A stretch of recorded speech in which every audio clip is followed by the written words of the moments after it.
Welcome once again to Burnside Highlights. I missed out on 3 local Olympians in my last Burnside Highlights, one of whom visited our staff last week. Norma Thrower won bronze in the Melbourne 1956 Olympic Games, competing in the 80-yard hurdles. She also won gold at the Commonwealth Games and was a world record holder. And Norma lives in Burnside.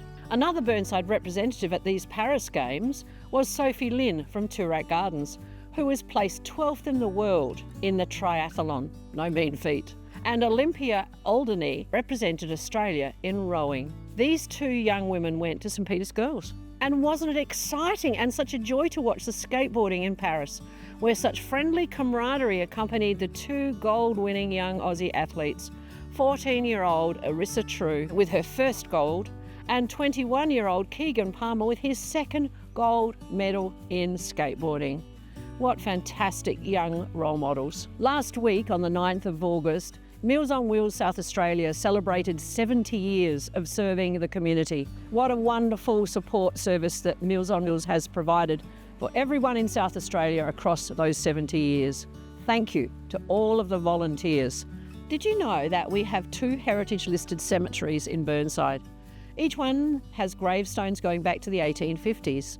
I'm standing here in the McGill Cemetery, which is owned by the City of Burnside and is State Heritage listed. It's in Jackson Street, near to Pepper Street Arts Centre. The land here was set aside for a cemetery in 1838 by the Scotsmen Robert Cock and William Ferguson, who named the village of McGill. Many members of the Cock family are buried here, as well as Charles Bennett, founder of Bennett's Pottery, and Joseph Crompton, a partner in Stonyfell Winery. A self-guided walk through the cemetery, which you can download from the Burnside Historical Society website, is available for you to help you with a guided walk through the cemetery that illustrates over 150 years of life in McGill. The other local heritage-listed cemetery belongs to St Saviour's Anglican Church of Glen Osmond, and it was established in 1855 by Osmond Gillies, who also built the original church. His name is synonymous with Adelaide, and although he's not buried here in the cemetery he began, he's actually buried in the West Terrace Cemetery. And a map of a guided walk can be read by using the QR code that can be scanned on the sign at the entrance to the cemetery. It tells stories about the early settlers whose graves are here, and many of those were German settlers and miners.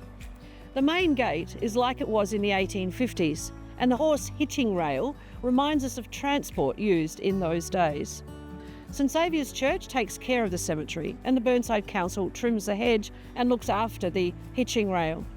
A limited number of plots are still available here today, so go for a stroll through these heritage sites on a clear day. On Monday, we received a lovely gift from the Clark family of this table that was brought out from England in 1885 for their estate in Hazelwood Park. It was accepted from Mrs. Jo Day, a descendant of the Clark family. We are very appreciative of the donation of this piece of early colonial history to the City of Burnside. We also awarded Dulwich's of Linden Park with a 50-year service to the community certificate at a morning tea held here in my parlour, also on Monday. The library has organised a number of author talks during the next month, starting with Dr. Jake Robinson with Tree Wilding this Saturday, the 17th of August, followed by Thomas Mayo with Always Was, Always Will Be on September the 3rd, Marcus Zuzak on 23rd of September, with 3 Wild Dogs and the Truth, and a periodic tale, My Sciencey Memoir, from Dr. Carl, also on September the 23rd, and finally Fiona McIntosh with The Fallen Woman on September the 30th. There are charges for all of these, and some are being held at the Regal Theatre. If you'd like to know more about dementia, there is a free session from 6:30 to 7:30 p.m. titled Face Dementia on September the 19th in the library. And don't forget movies at the Regal Theatre and the live shows Songs of the Coal Miner's Daughter on August 23rd, Rob Mills as Bon Jovi on September the 6th, a tribute to Barbara Streisand on September 14th, and Bobby Fox singing George Michael on September the 28th. Check the Regal Theatre website for the details. That's all for this week, and I'll see you again in 2 weeks' time.